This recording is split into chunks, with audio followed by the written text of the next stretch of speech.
Assalamualaikum warahmatullahi wabarakatuh. Perkenalkan, nama saya Wina Febriani dengan NIM 231219398 dari Program Studi Pendidikan Guru Sekolah Dasar. Pada video kali ini, saya akan membahas mengenai administrasi pendidik dan tenaga kependidikan. Baik, langsung saja kepada pembahasannya. Administrasi pendidik dan tenaga kependidikan atau biasa disebut dengan disingkat menjadi PTK merupakan suatu proses keseluruhan kegiatan pendidik yang meliputi perencanaan, pengorganisasian, pengarahan, pelaporan, pengkoordinasian, pengawasan, dan pembiayaan. Baik itu menggunakan atau memanfaatkan fasilitas yang tersedia, baik secara personil, material, maupun spiritual untuk mencapai tujuan pendidikan secara lebih efektif dan juga lebih efisien. Proses administrasi pendidikan ini dimulai dengan pengadaan tenaga kependidikan seperti seleksi, penempatan, dan orientasi, di mana orientasi ini bertujuan untuk mempercepat masa adaptasi sehingga tenaga kependidikan baru dapat bekerja lebih baik. Nah, seorang pendidik dan juga tenaga kependidikan ini di dalam kesejahteraan hidupnya berhak menerima gaji, tunjangan, dan penghargaan atas apa yang telah mereka lakukan. Ada masa di mana seorang pendidik dan tenaga kependidikan diperbolehkan tidak masuk kerja lagi atau beberapa hari karena alasan sakit, melahirkan dalam masa belajar. Selanjutnya kita akan masuk ke dalam pembahasan yang lebih spesifik. Yang pertama yaitu mengenai pendidik. Secara umum, pendidik di Indonesia ini lebih dikenal dengan pengajar, di mana pengajar ini adalah tenaga kependidikan yang berpartisipasi di dalam menyelenggarakan pendidikan dengan tugas khusus sebagai profesi pendidik. Pendidik ini mempunyai sebutan lain sesuai dengan kebutuhannya. Yang pertama ada guru, dosen, konselor, pamong belajar, widyaswara, tutor, instruktur, dan juga fasilitator. Sedangkan di dalam Undang-Undang Nomor 20 Tahun 2003, Bab 11, Pendidik dan Tenaga Kependidikan, Pasal 39 menyatakan bahwa pendidikan merupakan pendidik merupakan tenaga profesional yang bertugas merencanakan dan melaksanakan proses pembelajaran, menilai hasil pembelajaran, melakukan pembimbingan dan juga pelatihan, serta melakukan penelitian dan pengabdian kepada masyarakat, terutama bagi pendidik di perguruan tinggi. Pendidik ini merupakan tenaga profesional yang merancang pembelajaran, melaksanakan pembelajaran, menilai hasil pembelajaran, membimbing, melatih, meneliti, mengabdi pada masyarakat. Selanjutnya, ada tenaga kependidikan. Tenaga kependidikan ini contohnya seperti kepala sekolah atau madrasah, pengawas satuan pendidikan, tenaga administrasi, tenaga kepustakaan, tenaga laboratorium, teknisi, pengelolaan kelompok belajar, pamong belajar, dan tenaga kebersihan. Di dalam Undang-Undang Nomor 20 Tahun 2003, Bab 11, Pendidik dan Tenaga Kependidikan, Pasal 39, yaitu tenaga kependidikan bertugas melaksanakan administrasi, pengelolaan, pengembangan, pengawasan, dan pelayanan teknis untuk menunjang proses pendidikan pada satuan pendidikan. Tenaga kependidikan lainnya, orang yang berpartisipasi di dalam penyelenggaraan pendidikan di satuan pendidikan, walaupun secara tidak langsung terlibat dalam proses pendidikan, diantaranya seperti wakil kepala urusan tata usaha, wakil laboratorium, pustakawan, pelatihan ekstrakurikuler, dan petugas keamanan atau penjagaan.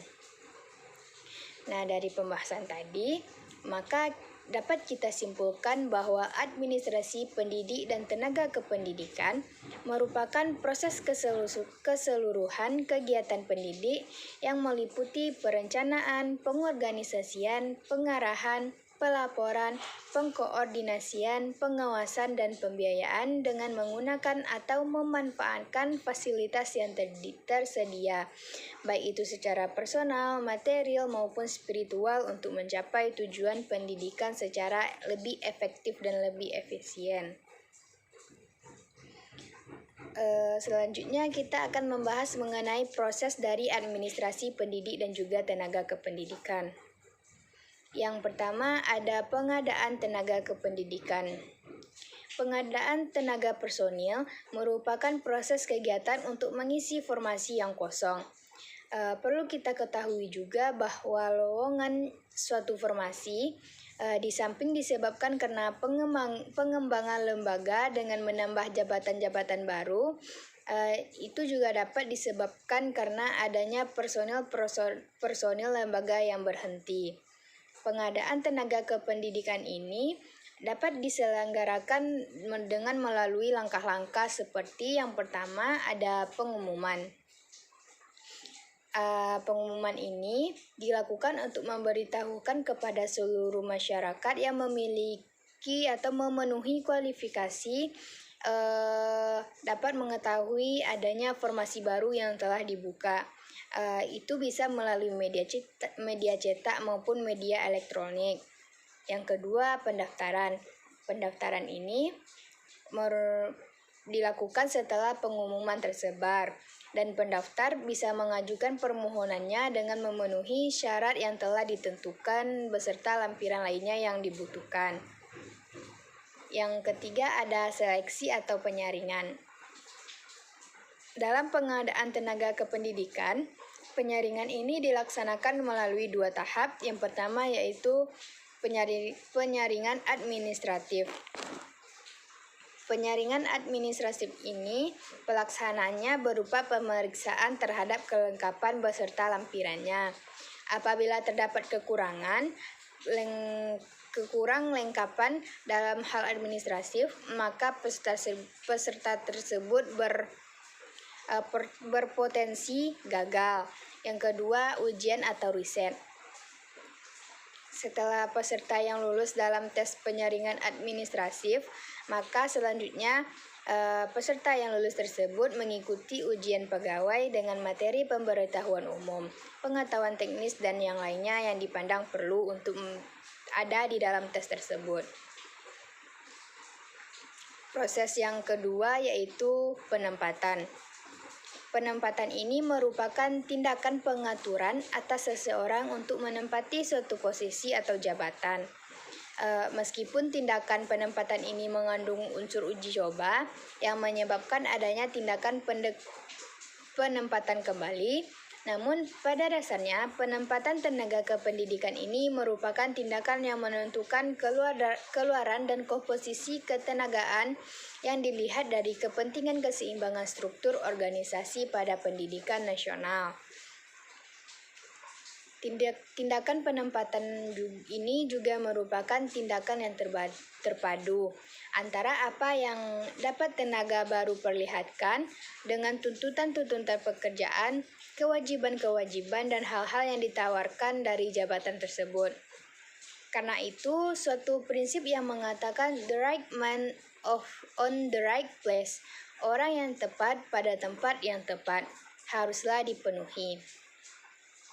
Di dalam konteks penempatan ini, terdapat mutasi. Mutasi ini merupakan perpindahan pegawai dari suatu daerah ke daerah lain, dari satu bidang kerja ke bidang kerja yang lain, di mana dapat dilakukan dengan memperhatikan kebutuhan. Nah, kebutuhan ini dapat berkenaan dengan kebutuhan kuantitas maupun kualitas. Mutasi atau perpindahan di kalangan tenaga kependidikan dapat menjadi alternatif penting untuk pengembangan suatu organisasi. Proses yang ketiga ada orientasi. Orientasi ini merupakan upaya memperkenalkan seorang tenaga kependidikan yang baru terhadap situasi dan kondisi pekerjaan atau jabatannya. Ada juga yang berpendapat bahwa orientasi ini merupakan suatu proses pemberian pemahaman kepada peserta tentang segala sesuatu yang berkaitan dengan latihan yang sedang diadakan. Orientasi ini bertujuan untuk mempercepat masa adaptasi sehingga tenaga kependidikan baru dapat bekerja lebih baik dan lebih efektif. Namun tidak semua orientasi ini menjamin hasil yang baik.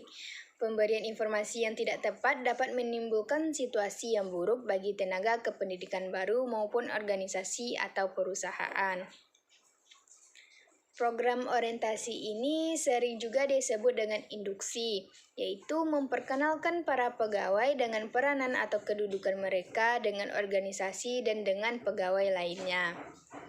Proses yang ketiga yaitu kesejahteraan pendidik dan tenaga kependidikan. Di dalam kesejahteraan pendidik dan tenaga kependidikan ini ada yang namanya gaji. Sebagaimana yang terdapat di dalam Undang-Undang Nomor 14 Tahun 2005 tentang guru dan dosen, dinyatakan bahwa yang dimaksud dengan gaji adalah hak yang diterima oleh guru atau dosen atas pekerjaannya dari penyelenggaraan pendidikan atau satuan pendidikan dalam bentuk finansial yang berkala sesuai dengan peraturan perundang-undangan, di mana ini berarti bahwa seorang guru akan diberikan gaji berupa uang yang dibayarkan secara berkala jika guru tersebut sudah termasuk ke dalam PNS. Berkala yang dimaksud di sini adalah setiap bulan. Besarnya gaji yang diterima ini sesuai dengan pangkat atau golongan dan masa kerja seseorang tersebut. Selain diberi gaji pokok, seorang PNS atau guru akan mendapat kenaikan gaji berkala apabila telah memenuhi persyaratan seperti telah mencapai masa kerja golongan dan penilaian pelaksanaan pekerjaan sekurang-kurangnya cukup. Di samping kenaikan gaji berkala, seorang guru juga diberi tunjangan keluarga dan tunjangan jabatan. Nah, yang kedua ada tunjangan. Tunjangan profesi diberikan kepada guru yang telah memiliki sertifikat pendidik yang diangkat oleh penyelenggaraan pendidikan dan satuan pendidikan yang diselenggarakan oleh masyarakat. Besarnya tunjangan profesi ini adalah sebesar gaji pokok guru tersebut. Tunjangan profesi dialokasikan dalam anggaran pendapatan dan belanja negara atau APBN atau anggaran pendapat belanja daerah atau APBD. Sebagaimana yang dinyatakan dalam pasal 16 ayat 2 dan 3 Undang-Undang Nomor 14 pada tahun 2005 tentang guru dan juga dosen. Tapi boleh juga dalam alokasi APBD. Namun sampai tahun 2011 ini pembayaran tunjangan profesi guru belum dibebankan kepada APBD kabupaten maupun kota. Di samping gaji pokok, tunjangan keluarga, tunjangan fungsional, tunjangan profesi di beberapa daerah, guru juga dapat mendapatkan insentif atau yang sejenis dengan itu dari dana APBD, kabupaten ataupun kota di tempat guru tersebut bertugas. Besarnya itu tergantung dengan kemampuan dari APBN daerah tersebut. Yang ketiga ada penghargaan. Penghargaan ini kita dapatkan dari pemerintah.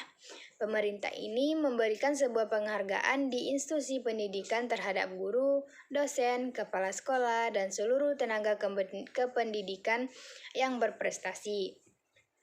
Penghargaan pada pendidik dan tenaga kependidikan ini sebagai penggerak perubahan dalam kemajuan mutu pendidikan.